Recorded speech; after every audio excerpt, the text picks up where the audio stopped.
Sicilian.com, and today we're going to be going over the Scheveningen variation in the Sicilian defense. Sicilian being one of the more popular defenses in all of chess, pawn e4 and then pawn to c5. Very aggressive defense from Black. Black has one of the highest win percentages playing pawn to c5, and there's a lot of variations that Black can go into, and many people will always ask for me to make videos on different variations. So we're going to go over one of the more popular ones, the Scheveningen. There's a lot of ways to get to this particular variation, but knight to f3, pawn d6, pawn d4, this is just the main line. After the pawn takes, knight to d4, knight to f6, and then knight to c3, pretty common throughout. Now Black has many different variations that you can go through from here. Pawn to a6, the knight dwarf, that's the most popular, but we do have the option of pawn to e6. Popularized by Garry Kasparov. He's played this in many top tournaments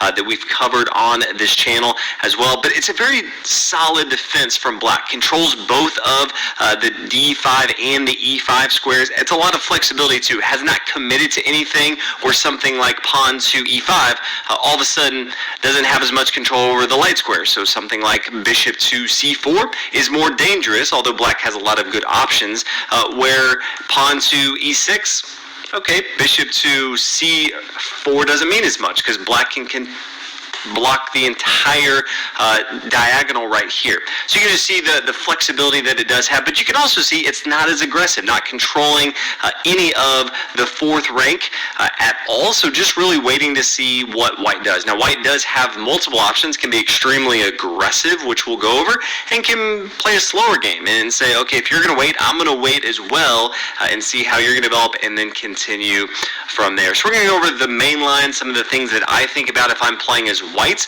how I like to attack Black, and then if you're from Black's point of view, how you're going to continue to attack, because if you're playing the Sicilian defense as Black, you're usually trying to attack, and then how you approach some of the variations that White can play. The most aggressive line that White can take, and you can probably guess this is my recommendation because I like to be extremely aggressive when I play chess. I just think it's more fun that way, is pawn to g4. And there's a few reasons why this is such a good move. First thing is, if Black's not going to be aggressive and push pieces forward, then White needs to take advantage of that and push as much as possible. Also, the pawn on e6 is blocking this light square bishop on c8. So this does pretty much let this pawn here on g4 stay here for free. Yes, the knight's attacking it, but it's being defended by the queen here on d1. This is also preparing for the pawn to push forward here on g5, which is going to force the minor piece here on f6 to move. It's not really going to go to a great square. You can see there's limited options as far as where the knight can go. It's usually going to come back to a solid square. That would be an extremely good thing for White. Also in the Sicilian defense, Black is not usually looking to castle on the queen side because Black has given up that pawn on the c file, so just a lot of exposure on the queen side, no protection at all. So White all of a sudden says, yeah, I'm just going to throw everything I can at the king side of the board because that's really where Black would like to attack. Now Black has some options if he sees this. One of the things that you may see from Black is pawn to h6. And this is one of the more common moves to stop the pawn coming up here to g5. Here I just recommend pawn to h4. It continuously pushes on the king side, puts as much pressure as possible for Black. Now Black can't play something like pawn to g5 because the pawn can freely take, attacking the knight right here. The pawn can't recapture because the rook can come down here to h8. So a lot of mistakes that Black can get into. So how do they continue if they're not going to play pawn to g5? One of the things that you could see is pawn to e5, attacking the knight right here. Then just going to play knight to f5. This makes a lot of sense, continuously being aggressive on the king side of the board. If Black wants to push the knight away, say pawn to g6, White can actually take the pawn here on h6. Now, it doesn't look like it right away, but we'll go over why you can. And right away, if the bishop recaptures, then just pawn to g5. And you can probably see right here that white's going to gain back material. Let's say the bishop comes to g7, then the pawn takes, the bishop is going to recapture, and now the pawn to h5. This is extremely good. You have the queen here on d1 defending this. You also have the rook here on h1. Everything is attacking the king side of the board. White can still castle on the queen side, have good protection for his king. This is going to be extremely good. Later on, the knight can come down here to d5, a great outpost for the white knight. All things are looking extremely good for white. And you can tell from this who is the aggressor in the game. It's white. Usually, if someone plays the Sicilian defense as black, they want to be the aggressor. White's completely taken that off the table. They're the one pushing the action on the king side of the board. Now, if we come back a few moves, instead of pawn to e5, another move that we could see after pawn to h4 is knight to c6. And I'm just not going to worry about what you have going on over here. In this case, I would recommend rook to g1. The critical square is going to be pawn to g5. Have both the bishop from c1 defending that. So just swing over the rook here on g1 is going to be the recommendation. Don't even worry about the knight over here on c6.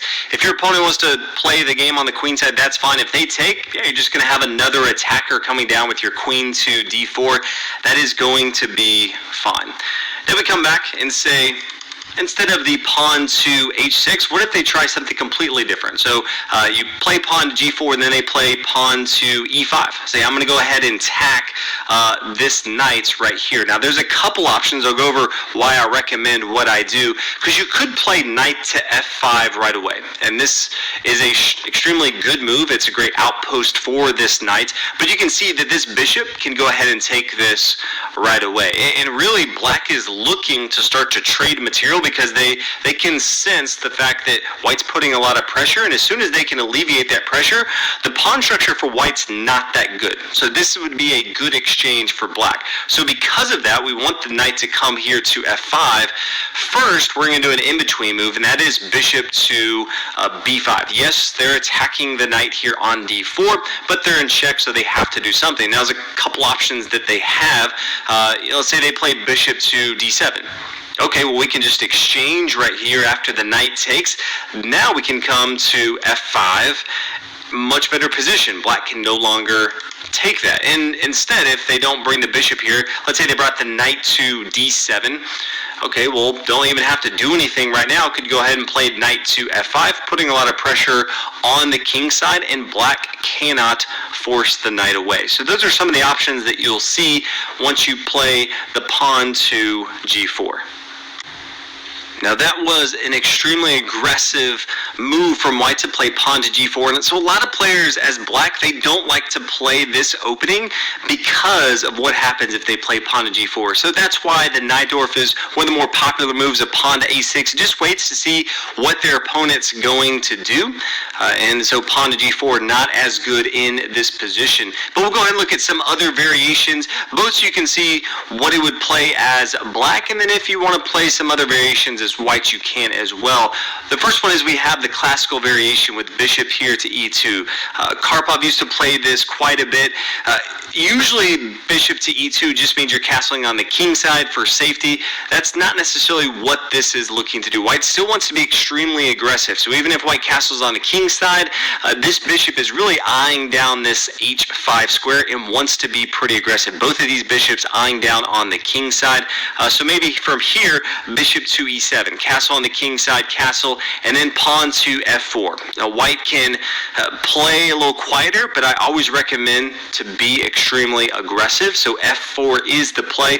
White still has a good defense, but this does open up the door for the rook to play a more pivotal role, similar to what you see in the King's Gambit game. If you come back and say, instead of bishop here to e7, maybe pawn to e5. Okay, well, this is going to be similar to before. The knight would like to come to f5, but the bishop here on c8 is eyeing down that square here on f5. So we still have the same in-between move as before, bishop to b5. If you look at this and say, yeah, but the bishop is already moved twice, and you don't want to move the same minor piece over and over unless there's a good reason. Keep in mind your opponent has moved their pawn twice. So they came to e6 and then e5. So you don't have to worry too much about moving your bishop. Is sort of a waiting game, this bishop here to e2, seeing where your opponent's going to do. They blinked first, okay, they came to e5, now you can come down to b5. Same thing as before, if they played bishop down to d7, you can go ahead and take with your bishop, and then knights, great, knight can come down to f5. If instead they say, I'm going to bring my knights here to d7, knight down to f5, and if they try to get this bishop off, because many times pawn to a6, it's a common move in the Sicilian defense altogether, but now forcing the bishop to move, go ahead and take with your bishop, because this knight can freely take here because it has a defender on d1, and what that means is you really are forcing your opponent to take with their queen. They don't want to because this blocks off the light square development for their bishop. But if they take with their bishop, the knight can freely take here on d6. The bishop can't capture because the queen here on d1 can defend that. So just more opportunities for your opponent to make a mistake. And then the knight can always come down here to b7, take another pawn. White's going to be in a very good position. So these are some of the things you'll see in the classical variation. A few other things that you will see or may want to try out yourself. The first one is the English attack, and that is bishop to e3. Now, anytime you see in an opening your opponent is getting their dark square bishop for white outside before their light square bishop, that generally means they're looking to castle on the queen side of the board. Especially in the Sicilian defense, knowing that black wants to castle on the king side, when your opponent castles on the queen side, they're going to be throwing everything in the kitchen sink at the king side. So just be aware of what white is trying to do. Usually the queen's going to be coming next, maybe queen to d2, castle on the queen side of the board. So be aware of how you're going to play, knowing that that move is coming. Not as popular, but sometimes you will see that English attack. And then lastly, you're going to have the Fischer attack. Some people like to play the bishop down here to c4.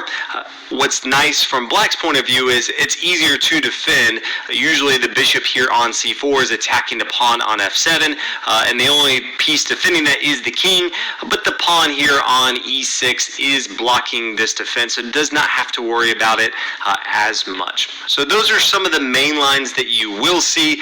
The classical variation and the carriers attack with that pawn to g4 are the more popular ones, but wanted to give everyone an overview of the Scheveningen variation in the Sicilian defense. Hopefully you guys enjoyed this video, looking to make more variations in the Sicilian defense, and then also some of the other more popular openings out there. If you